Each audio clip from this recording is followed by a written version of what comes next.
Hello, sir. The name's Ricky Stewart from WTRV. It's a pleasure to meet you.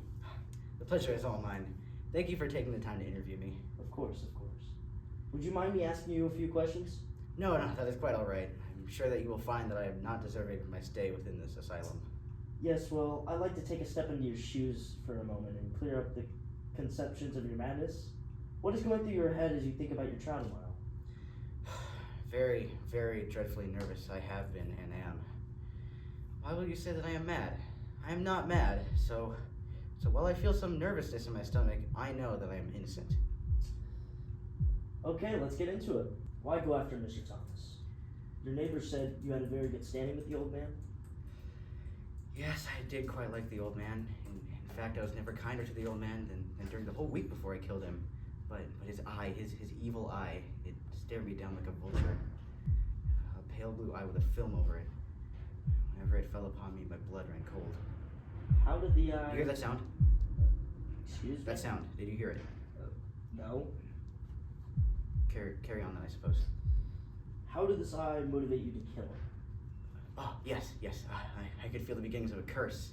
And so gradually, in a way comparable to my blood, I suppose, by degrees, very, very gradually, I made up my mind to take the life of the old man, and thus rid myself of the eye forever. How did you commit the crime? Well, you would have laughed to see how cunning I was. And every midnight, the week before killing the old man, I would turn the latch on the door slowly, oh so gently, and open the door. And then once I had opened the door sufficient enough to move my head through, I moved it so very slowly as to not disturb the old man's sleep. It took me an hour to place my whole head within the opening, so far that I could see him as he lay upon his bed. There I was, opening his door, little by little, and he did not even dream of my secret deeds or thoughts. I fairly chuckled at the idea, and perhaps he heard me, for he moved on the bed suddenly. Presently I heard a slight groan, and I knew it was the groan of mortal terror. It was not a groan of pain or grief, oh no. It was the low stifled sound that arises from the bottom of the soul when overcharged with awe. What did you do next? Well, you see, I shone my flashlight and focused the beam. You cannot imagine how stealthily, until at length a single dim ray like the thread of a spider shot up from the flashlight and fell upon the vulture eye. I grew furious as I gazed upon it. I saw it with perfect distinctness, all a dull blue with a hideous veil over it that chilled the very marrow in my bones. The old man's heart grew louder. I thought the heart might burst.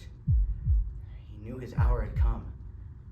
With a loud yell, I leaped into the room, and he shrieked once only. In an instant, I dragged him to the floor and pulled the heavy bed over him. I then smiled, having found the deed so far done.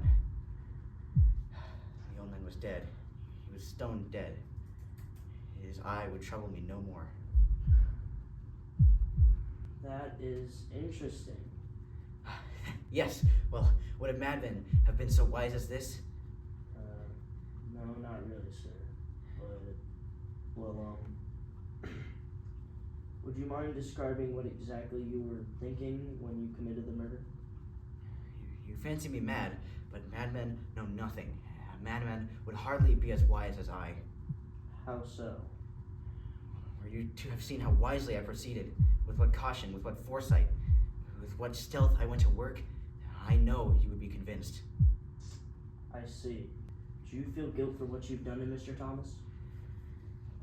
True, I do hold guilt for what I had to do. I loved the old man.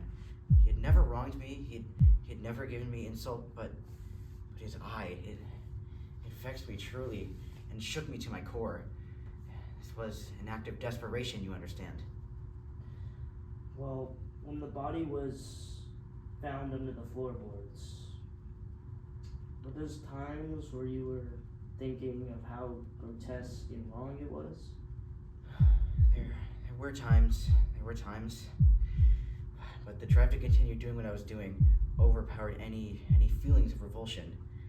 I tell you this, had you seen his eye, you would understand too. You say this as if you had no choice in killing the old man. I see that you do not fully trust me even after such in-length explanations.